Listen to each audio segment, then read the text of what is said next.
आने वाली 13 जुलाई को भिवानी के अंदर महाराजा दक्ष प्रजापति जी की जयंती सरकारी स्तर पे मनाई जा रही है। आज इस जयंती के लिए निमंत्रण देने के लिए समाज के लोगों में यहाँ कुरुक्षेत्र कुमार धर्मशाला में पहुंचा हूँ। जब से भारतीय जनता पार्टी की सरकार बनी है तभी से सभी महापुरुषों का, संत महात्माओं का जन्मदिन, चाहे वो किसी भी जाति के हों, सरकारी स्तर पे मनाया जा रहा है। हाल ही में हमने कबीर जयंती सिरसा में मनाई, महर्षि कश्यप जयंती इंद्री के अंदर मनाई, भगत धन्ना जी की जयंती उचाणा के अंदर मनाई, भगवान परशुराम जी की जयंती सिरसा के अंदर मनाई,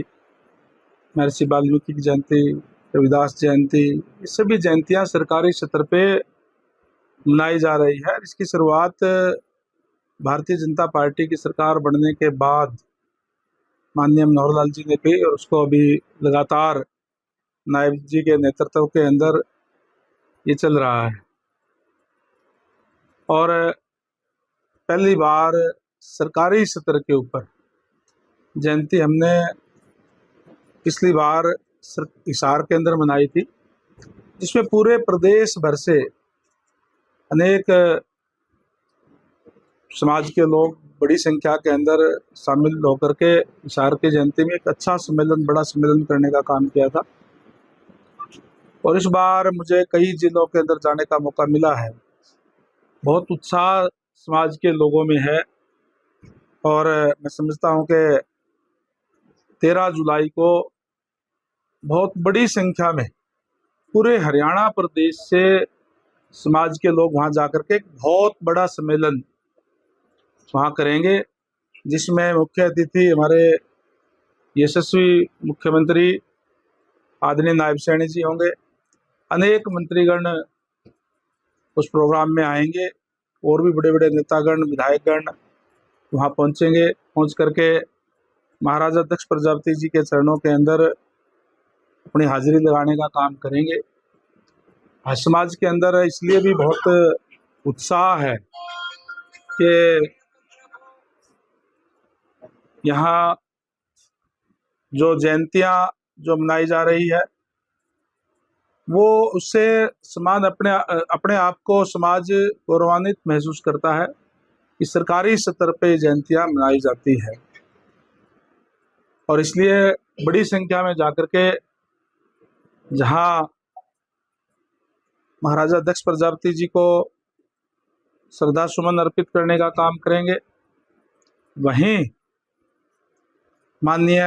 मुख्यमंत्री महोदय का भी इस बात के लिए धन्यवाद करेंगे कि उन्होंने इस तरीके का फैसला लिया जिससे समाज के लोग अपने आप को गौरवान्वित महसूस करते हैं। भारतीय जनता पार्टी बनने के बाद में जिस तरीके से हर वर्ग के लिए कार्य किए हैं और विशेष रूप से जो मोस्ट बैकवर्ड है, जिसको हम मूल पिछड़ा वर्ग कहते हैं, उनके लिए तो सबसे बड़ी सम्मान की बात यह है कि पहले की सरकारों के अंदर जिस तरीके से नौकरियां पॉलिटिकल सिफारिश से या पैसे से मिलती थी, और जो मोस्ट बैकवर्ड समाज है जिसमें प्रजापति समाज भी आता है, जिसमें प्रजापति, खाती, लोहार, तेली, धोबी, मणियार, जितने भी समाज है जो हाथ से काम करने वाले लोग हैं, ये आते हैं। इनके पास ना तो इतना पैसा होता और ना पॉलिटिकल सिफारिश होती, जिससे इनके बच्चे योग्य होते हुए भी वंचित रह जाते थे। और आज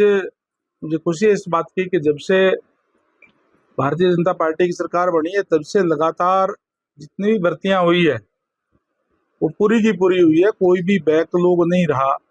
अदरवाइज तो पहले बैकलॉग छोड़ दिया जाता था कि योग्य उम्मीदवार ना मिलने के कारण ये पद रिक्त छोड़े जाते हैं, इस तरीके के हालात थे। इसी तरीके से हमारी सरकार ने जो वायदा किया था कि हम डिप्राइव्ड शेड्यूल कास्ट है उसको अलग से आरक्षण देने का काम करेंगे, क्योंकि बाबा साहेब डॉक्टर भीमराव अम्बेडकर जी ने जो आरक्षण की व्यवस्था करने का काम किया वो इसीलिए किया कि वंचित वर्ग को भी आगे आने का मौका मिल सके, उनको का लाभ मिल सके। मैं धन्यवाद और बधाई देना चाहूँगा हमारे माननीय मुख्यमंत्री महोदय को। सरकार बनते ही पहली कैबिनेट की मीटिंग के अंदर इस बात का फैसला किया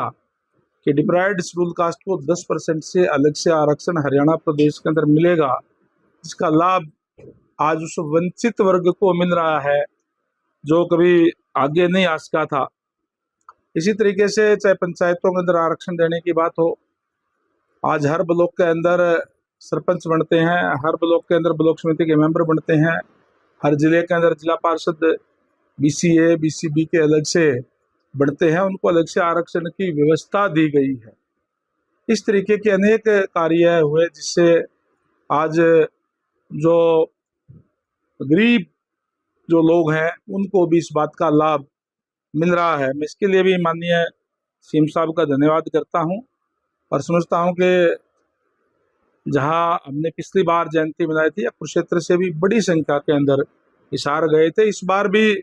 यहाँ कुरुक्षेत्र से जो साथियों का जोश देख करके मैं कह सकता हूँ कि बड़ी संख्या में भिवानी पहुँच करके और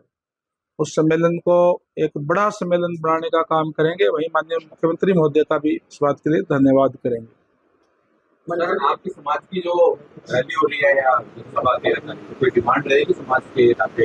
भारतीय जनता पार्टी की सरकार है और जैसे मैंने पहले कहा, जो डिमांड्स है उसको अगर किसी ने पूरा करने का काम किया है तो इसी सरकार में हुआ है। अब भी जो डिमांड्स हम जो समाज के लोग हैं उनके साथ बैठ करके चर्चा करेंगे और जो भी होगी निश्चित तौर पर माननीय हमारे मुख्यमंत्री नायब सैनी जी बहुत उदार दिल के हैं और बड़े खुश मिजाज है, खुशी खुशी से उसको जो पूरा करने का काम करते हैं।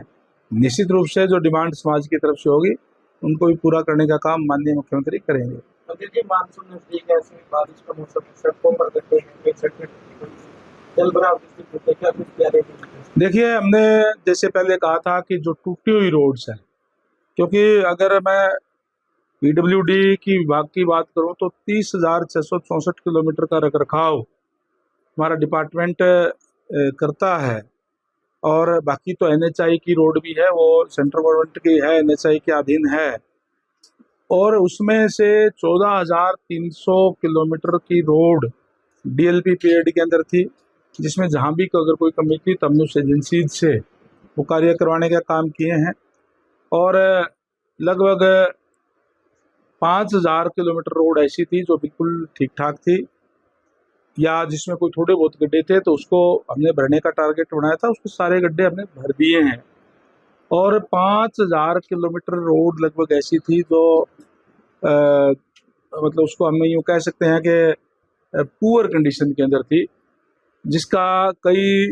रोड्स तो ऐसी थी जिसमें गड्ढे भी नहीं भरे जा सकते। इसलिए उनको वर्क ऑर्डर में लेकर के एक नया कारपेट करने का काम हम कर रहे हैं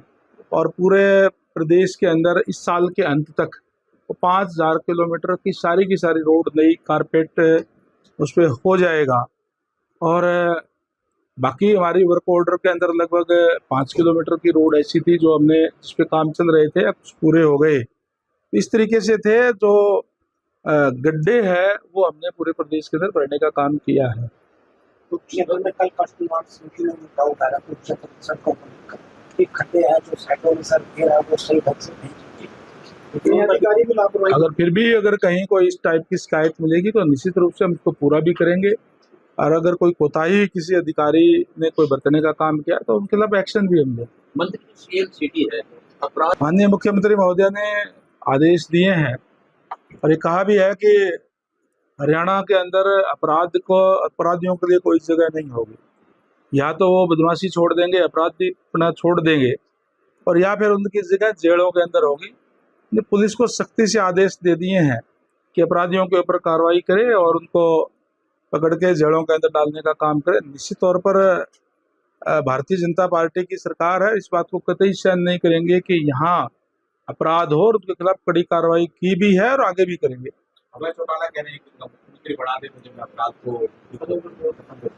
प्रजातंत्र है, किसी के कहने से किसी की इच्छा से मुख्यमंत्री नहीं बनते। प्रजातंत्र के अंदर लोग तय करते हैं, देश प्रदेश की जनता तय करती है इस प्रदेश का मुख्यमंत्री कौन हो, किस पार्टी की सरकार बने। और प्रदेश की जनता ने यह तय कर दिया कि भारतीय जनता पार्टी की सरकार होगी और नायब सैनी जी मुख्यमंत्री होंगे, और वो हैं।